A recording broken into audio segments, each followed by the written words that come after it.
కళ్యాణదుర్గం శాసనసభ స్థానానికి ఎన్డీఏ కూటమి అభ్యర్థి సురేంద్రబాబు నామినేషన్ కార్యక్రమం అట్టహాసంగా సాగింది. గురువారం ఉదయం 10 గంటలకు ప్రారంభమైన భారీ ర్యాలీ ప్రజా వేదిక నుండి బ్రహ్మయ్య గుడి మీదుగా వాల్మీకి సర్కిల్ కు చేరుకుని అక్కడి నుంచి వాల్మీకి విగ్రహానికి పూలమాలలు వేసి ముందుకు సాగారు.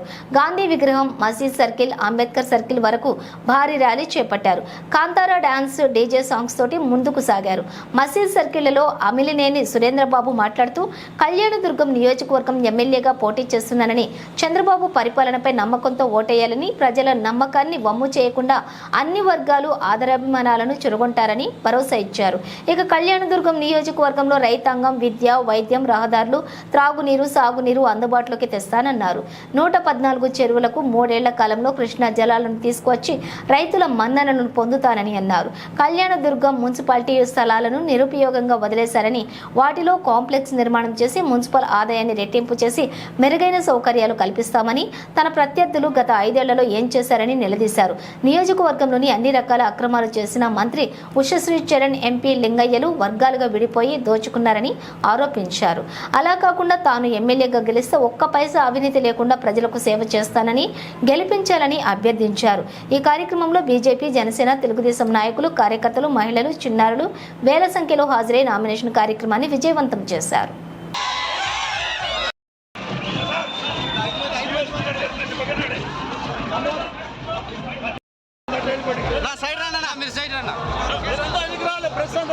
ఒక విజువల్ తీసుకొని వచ్చేసాను సార్, వాళ్ళు అడ్డం వస్తున్నారు. సైడ్ రన్నా ప్లీజ్, నా సైడ్ రన్నా.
మేము మా తెలుగుదేశం పార్టీ నాయకులతోనూ, కార్యకర్తలతోనూ, ప్రజలతోనూ వచ్చి నామినేషన్ వేయడం జరిగింది. ప్రజలు కూడా అపూర్వ స్వాగతం పలికారు. నామినేషన్ ప్రజలు అత్యధికంగా తరలి వచ్చారు. ఈ నామినేషన్ కార్యక్రమానికి అంటే ప్రజలు ఒకటే మనం గమనించాలి, వాళ్ళు మార్పు కోరుకుంటున్నారు. ఏదైతే ఉందో ఖచ్చితంగా మార్పు తీసుకోవాల్సిన అవసరం ఎంతైనా కూడా మన పైన ఉంది, మా పైన పూర్తిగా ఉంది. ఆ మార్పు చంద్రబాబు నాయుడు గారు ఆల్రెడీ సూపర్ 6 పథకాలు అయితేనేమి, ఇతర పథకాలు అయితేనేమి అన్ని కూడా ప్రజలకు వివరించడం జరిగింది. అలాగే మేము కూడా ఒక మేనిఫెస్టో తయారు చేశాం.